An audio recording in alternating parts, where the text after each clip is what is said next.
ഈ ജനിക്കുമ്പോഴും മരിക്കുമ്പോഴും നമ്മളെ ആരെങ്കിലുമൊക്കെ താങ്ങണം. അതിനിടയിലുള്ള ഇടവേളയിൽ എപ്പോഴോ സ്വയം നടന്നുവെന്ന് കരുതി അഹങ്കരിക്കാൻ നമുക്കൊക്കെ എന്താണെന്നേ ഉള്ളത്. ഈ ജീവിക്കുന്ന ഭൂമിക്കൊരു പ്രത്യേകതയുണ്ട്, ഗുരുത്വാകർഷണം. എത്രയൊക്കെ മുകളിലേക്ക് പോയാലും താഴേക്ക് തന്നെ വീണിരിക്കും. മനുഷ്യനെന്നത് ഏറെ ദുർബലമായ ഒരു സൃഷ്ടിയാണ്. സ്വന്തം ശരീരത്തിൽ നടക്കുന്ന ജൈവ പ്രക്രിയയ്ക്ക് പോലും ഒരു നിമിഷത്തെ പോറലേറ്റാൽ നിസ്സഹായനായി കൈമലർത്തി നിൽക്കുവാൻ മാത്രമേ അവന് സാധിക്കൂ. നമ്മുടേതെന്ന് കരുതുന്ന ഒന്നും നമ്മുടേത് മാത്രമല്ലെന്ന് തിരിച്ചറിയുന്നത് വരെ നമ്മളൊക്കെ അഹങ്കരിച്ചുകൊണ്ടേയിരിക്കും. സ്നേഹമെന്നൊക്കെ പറയുന്നത് നെല്ല് പോലെയാണ്, വിതച്ചിട്ടാണ് മുളയ്ക്കുന്നത്. അഹങ്കാരമാണെങ്കിൽ പുല്ലുപോലെയാണ്, സ്വയം അങ്ങ് മുളച്ചോളും. ഇന്ദ്രിയങ്ങളില്ലാത്തൊരു ജീവിയാണെന്ന് ഈ അഹങ്കാരം എന്നൊക്കെ പറയുന്നത്. അതിന് മൂർച്ചയുള്ള നാവും മറ്റൊരാൾക്ക് നേരെ ചൂണ്ടുന്ന വിരലുകളും മാത്രമേ ഉള്ളൂ. അസ്ഥാനത്ത് പ്രകടമാക്കുന്ന തിരിച്ചറിവില്ലാത്ത ഞാനെന്ന ഭാവമാണത്. തന്നെക്കുറിച്ച് തന്നെയുള്ള തെറ്റിദ്ധാരണയും സ്വയം അതിരുകളില്ലാത്ത അഭിമാനവും അന്യരോടുള്ള അവമതിപ്പും.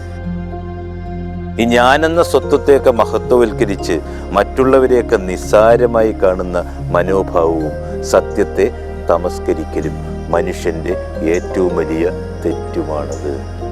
അത് ഹൃദയത്തിലെ ഏറ്റവും വലിയ മാലിന്യമാണ്. നമ്മുടെ മുമ്പിൽ കത്തുന്നതും ആത്മാവിനെ ദഹിപ്പിക്കുന്നതുമായ അഗ്നിയാണ്. ആത്മവിശ്വാസമൊക്കെ പുഞ്ചിരിക്കുമ്പോൾ അഹങ്കാരം പുച്ഛിക്കുന്നു.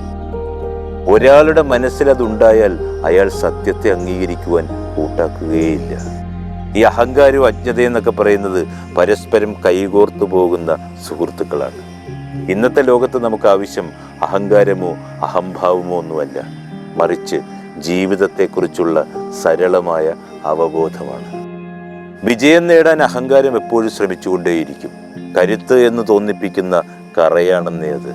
മറ്റൊരു ഗുണവുമില്ലാത്തവനാണെന്നേ അഹങ്കാരം സ്വഭാവത്തിൻ്റെ സവിശേഷതയായും അതിനെ ഒരലങ്കാരവുമായിട്ടൊക്കെ കൊണ്ടു നടക്കുന്നത്. അത് അരക്ഷിതത്വത്തിൻ്റെ മറവാണ്. സ്വയം പുതുക്കി പുതുക്കി പണിയേണ്ട അനാരോഗ്യപരമായ ഒരു ആത്മാഭിമാനമാണെന്നേ അത്. ഈ ലോകത്തിൽ ഒട്ടുമിക്ക മനുഷ്യരും അവരുടെ കഴിവിൽ അഹങ്കാരമുണ്ട്. എന്നാൽ അതിനെക്കുറിച്ച് അവർക്ക് അറിയാൻ പാടില്ല എന്നതാണ് സത്യം. ഒന്നിൻ്റെ പേരിലും നമ്മൾ അഹങ്കരിക്കുകയോ എന്നെ കഴിഞ്ഞ് ആരുമില്ല എന്ന് ചിന്തിക്കുകയോ ചെയ്യരുത്.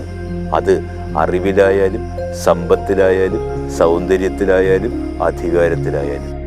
ഞാൻ എന്നത് അഹങ്കാരത്തിൻ്റെയും നമ്മൾ എന്നത് വിനയത്തിൻ്റെയും ഭാഷയാകുന്നു. ഈ കയറിപ്പോയ പടികൾ പറയും മറക്കരുതെന്ന്. തിരികെ ഇറങ്ങാനും അത് തന്നെ വേണമല്ലോ. ലഭിച്ച ഒന്നിലും അഹങ്കരിക്കരുതെന്നേ. കാരണം നേടാനെടുത്ത സമയത്തിൻ്റെ ഒരംശം പോലും വേണ്ടിവരില്ല എല്ലാം നഷ്ടപ്പെടാൻ.